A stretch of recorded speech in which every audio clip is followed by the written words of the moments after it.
Hello' hello' আপুনি বিচৰা গীত নগাঁও কেন্দ্ৰ হয়নে বাৰু? হয় হয় আপুনি কোনে কৈছে না ক'ৰ পৰা কৈছে আকৌ হয় নমস্কাৰ, মই শিৱসাগৰ জিলা শিলাকুটি মৌজাৰ অন্তৰ্গত মাউতগাঁও ভূতবাৰী পৰা কৈছোঁ, দীপজ্যোতি বৰাই। দীপজ্যোতি বৰা, আপুনি বৰ্তমান কেনেদৰে জড়িত আছে? হয় হয়, বৰ্তমান মই কৃষিৰ সৈতে জড়িত আৰু লগতে ঘৰুৱাভাৱে টিউশ্যনৰ সৈতেও জড়িত হৈ আছোঁ, ঘৰুৱা শিক্ষাৰ সৈতে। হয় তেনেদৰে বৰ্তমান আৰু লগতে বিশেষকৈ পশুপালনৰ লগতো জড়িত, বিশেষকৈ হাঁহ কুকুৰা এনেকৈ লোকেল কুকুৰা ফাৰ্মো আছে।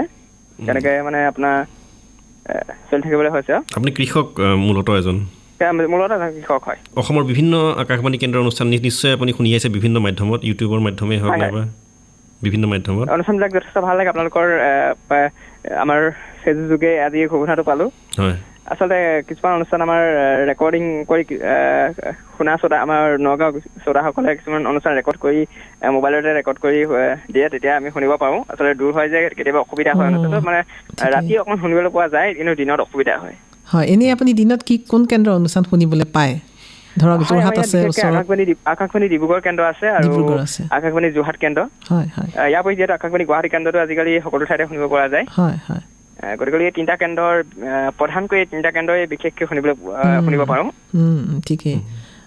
আপুনি ইমানখিনি কামত আপুনি লাগি আছে, আপুনি মানে কাৰোবাক শিকায়ো, ল'ৰা ছোৱালী শিকায়ো, নহয় জানো? হয় হয় হয়। আপুনি পঢ়া শুনাৰ লগতো জড়িত, আপুনি খেতিৰ লগতো জড়িত। হয় হয় হয় হয়, বিশেষকৈ আপোনাৰ গৰু ছাগলীও আছে আৰু লগতে আপোনাৰ বিশেষকৈ হাঁহ কুকুৰাও আছে।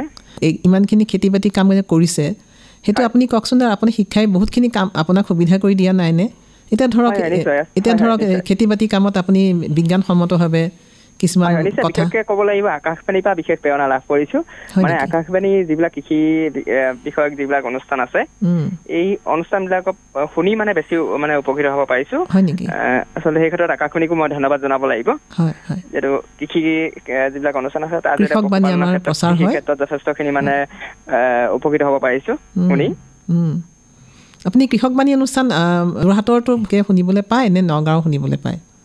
হয়, নগাঁৱৰ কৃষক বাহিনী অনুষ্ঠানটো শুনিবলৈ পাওঁ, কিন্তু যথেষ্ট কষ্ট কৰিব লাগে। হয়, আপুনি ৰেকৰ্ডিং কৰি দিয়া বুলি কোনোবাই দিয়ে বুলি কৈছে আপোনাক? হয় হয়, মানে ৰাতি অলপ অলপ শুনিব পাৰোঁ। হয় হয়, বুজিছোঁ। তেনেহ'লে আজি কি গানৰ কাৰণে আপুনি অনুৰোধ কৰিলে বাৰু? হয়, যিহেতু এতিয়া আঘোণ মাহ, গতিকে আঘোণ মাহ বুলি ক'লে আচলতে এতিয়া ধাননি পথাৰ চাগে সোণালী হৈ আছে, মাজে মাজে সৰু সৰু আলি, পকা ধানৰ মাজে মাজে সৰু সৰু আলি। গীতটো মই উপহাৰ হিচাপে দিব বিচাৰিছিলোঁ। ৰেডিঅ'ৰ এটা গ্ৰুপ আছে ৰেডিঅ' শ্ৰোতাসকলৰ, আমাৰ জীৱন নগৰ ৰেডিঅ' শ্ৰোতা সংঘ বুলি। এই আমাৰ জীৱন নগৰ ৰেডিঅ' শ্ৰোতা সংঘৰ সকলো সদস্যলৈ এই গীতটো উপহাৰ হিচাপে দিব বিচাৰিছোঁ, আৰু লগতে আপোনালোকলৈ এই গীতটো উপহাৰ হিচাপে দিব বিচাৰিছোঁ। আকাশবাণী নগাঁও কেন্দ্ৰ সকলো ঘোষক ভূমিকালৈ ধন্যবাদ। তেতিয়াহ'লে ধন্যবাদ।